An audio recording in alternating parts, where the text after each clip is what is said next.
Hello people, welcome to sleepy classes. आज 13 मार्च है। Start करते हैं प्री क्योर, जिसमें हम प्री रिलेटेड फैक्ट्स को डिस्कस करते हैं। आज के वीडियो में हम पढ़ेंगे Venezuela, international covenant on civil and protection right, fire trackers and intellectual property के बारे में। तो स्टार्ट करने से पहले आपको जैसे मालूम ही है, हमारा प्रीलिम का crash course as well as test series दोनों अवेलेबल हैं एट ₹999। तो अगर आप चाहते हैं परचेज़ करना तो यू आर मोस्ट वेलकम। ठीक है जी। GS1 के पॉइंट ऑफ व्यू से सबसे पहले वेनेजुएला के बारे में जानते हैं। तो ये काफ़ी फेमस है अपनी बायोडाइवर्सिटी के लिए, एंड इनफैक्ट इसका रैंक भी 7th है in the world list of Nations with the most number of species. ये क्यों ऐसा है? क्योंकि इक्वेटर के काफ़ी ज़्यादा करीब है। ठीक है जी। लेकिन माइंड यू, इक्वेटर पास नहीं करता वेनेजुएला के, तो वेनेजुएला से, तो इस चीज़ का हमें थोड़ा ध्यान रखना है। There are habitats ranging from Andes mountains and moreover, जैसे हम इस लाइन में देखेंगे अभी कि कितनी ज़्यादा बायोडाइवर्सिटी के रीज़न क्या है कि इतने ज़्यादा डाइवर्स इसमें जो लैंडस्केप्स हैं, जैसे माउंटेन्स हैं, एंडीज माउंटेन चेन जो सबसे लॉन्गेस्ट चेन है वर्ल्ड की, वो भी इसके थ्रू पास करती है। इसके बाद अमेज़न बेसिन है, अमेज़न एज यू नो, जिनको लंग्स ऑफ अर्थ भी बोला जाता है। तो अमेज़न फॉरेस्ट हैं यहाँ पर, एंड इवन जो इलेनोज प्लेन्स हैं या ग्रासलैंड्स हैं। तो दोस्तों आपको मुझे कमेंट्स में बताना है कि ये जो ग्रासलैंड्स हैं इलेनोज, ये क्या टेम्परेट हैं या ट्रॉपिकल हैं, कौन से टाइप ऑफ ग्रासलैंड्स हैं ये। ठीक है जी। एंड उसके बाद करेबियन कोस्ट है इसके around, and Orinoco river delta भी है ईस्ट में, तो इसलिए डाइवर्सिटी काफ़ी ज़्यादा होने के चांसेस बढ़ गए हैं। 1999 में बोलिवेरियन रेवोल्यूशन आता है कंट्री में, जिसकी वजह से नया कॉन्स्टिट्यूशन लिखा जाता है एंड कंट्री का नेम पड़ जाता है बोलिवेरियन रिपब्लिक ऑफ वेनेजुएला, जो कि प्रेजेंटली इसका नेम है।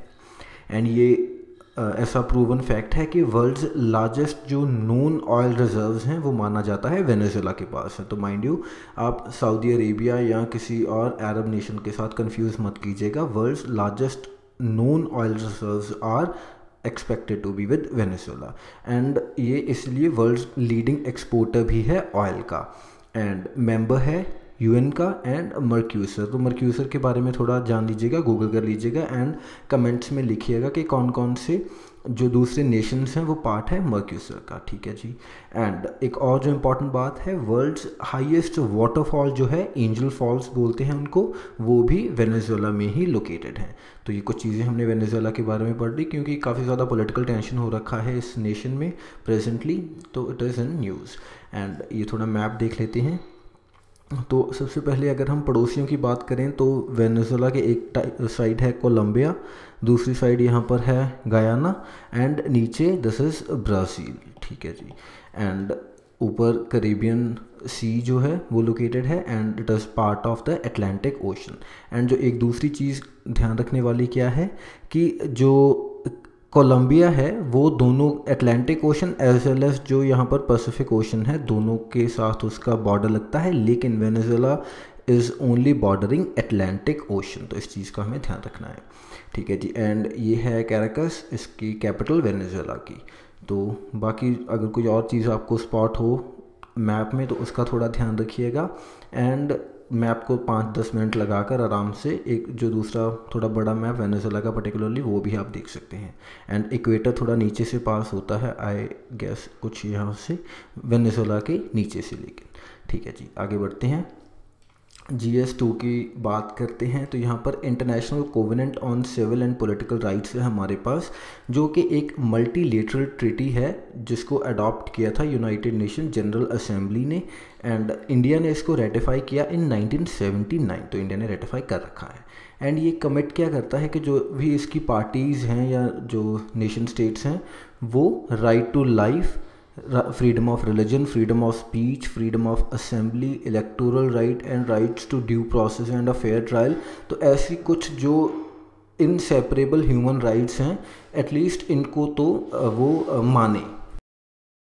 सो वेरियस राइट्स लिस्टेड हैं इस कोवेनेंट में। एक बार अगर आप देख लेंगे, ध्यान रखेंगे, तो आप थोड़ा रिलेट कर पाएंगे हमारे कॉन्स्टिट्यूशन के साथ भी, and try to remember those rights जो कि कॉन्स्टिट्यूशन में नहीं है लेकिन इस चार्टर में दी हुई हैं। तो ये छोटा सा काम आपको करना है।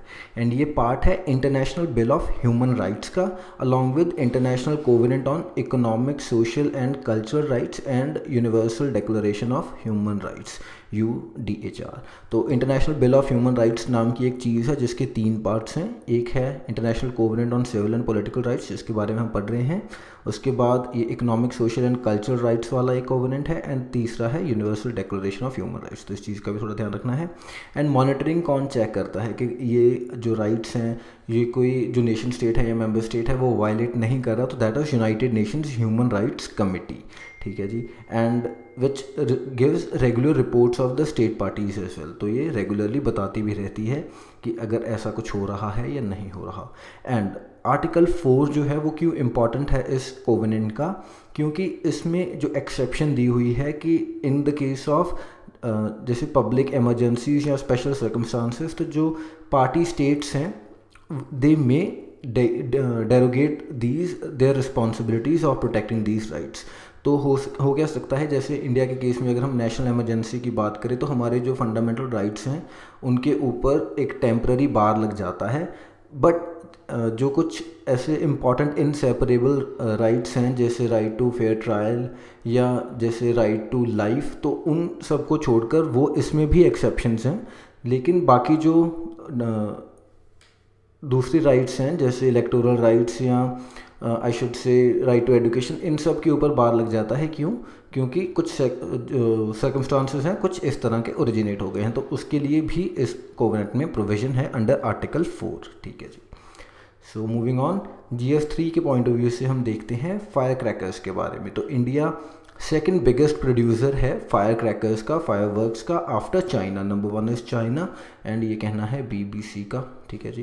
And the first fireworks factory in India was set up in Kolkata in 19th century. लेकिन इंडिपेंडेंस के बाद जो फायर क्रैकर्स का हब बन गया वो है शिवकाशी इन तमिलनाडु।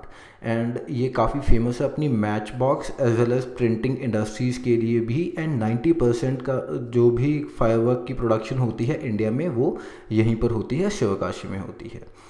ये क्यों इतना कंट्रीब्यूट कैसे कर पा रहा है? क्योंकि इसका जो वेदर है वो काफ़ी ड्राई है, तो ये एडवांटेज है जो फायर क्रैकर्स का प्रोडक्शन है उसके लिए। तो इसलिए थोड़ी वेदर कंडीशंस एप्ट होने की वजह से भी it has become more prominent.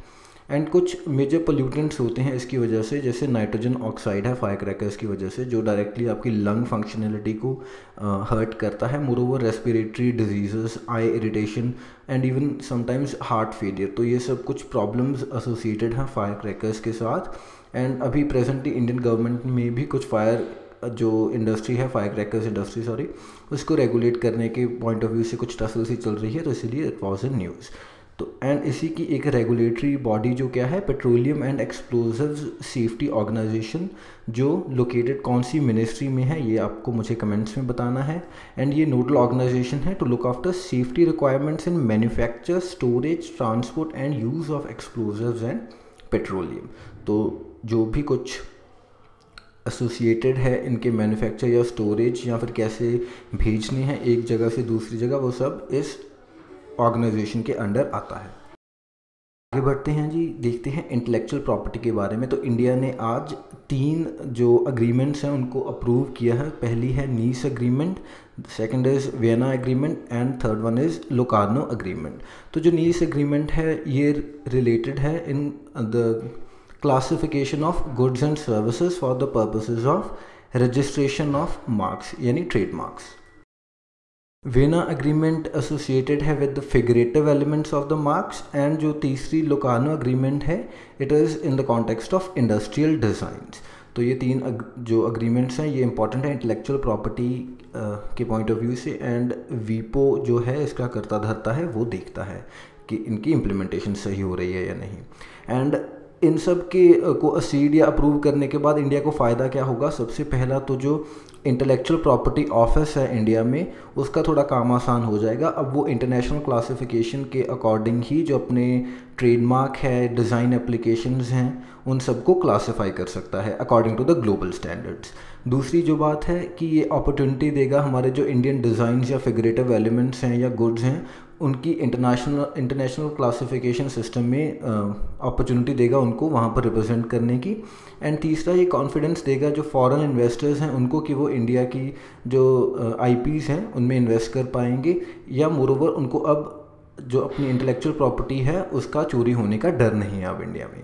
And fourth thing is it will facilitate in exercising rights in decision making processes regarding review and revision of the classification under the agreement. तो international level पर अब India can also represent take a stance for protection of its own intellectual property rights. तो इसलिए ये जो 3 agreement हैं इनको थोड़ा देख लीजिएगा। एंड मोरोवर एक पेरिस अग्रीमेंट भी है जो कि काफ़ी पुराना है, 1893 if I am not wrong, please correct me if I am wrong, ये थोड़ा डाउटफुल है, इसको क्रॉस चेक कर लीजिएगा। लेकिन पेरिस अग्रीमेंट भी इंडस्ट्रियल प्रॉपर्टी से रिलेटेड है, तो इसके बारे में भी आपको थोड़ा देखना है। ठीक है जी, so that is all, thank you for watching, मिलते हैं कल, बाय बाय।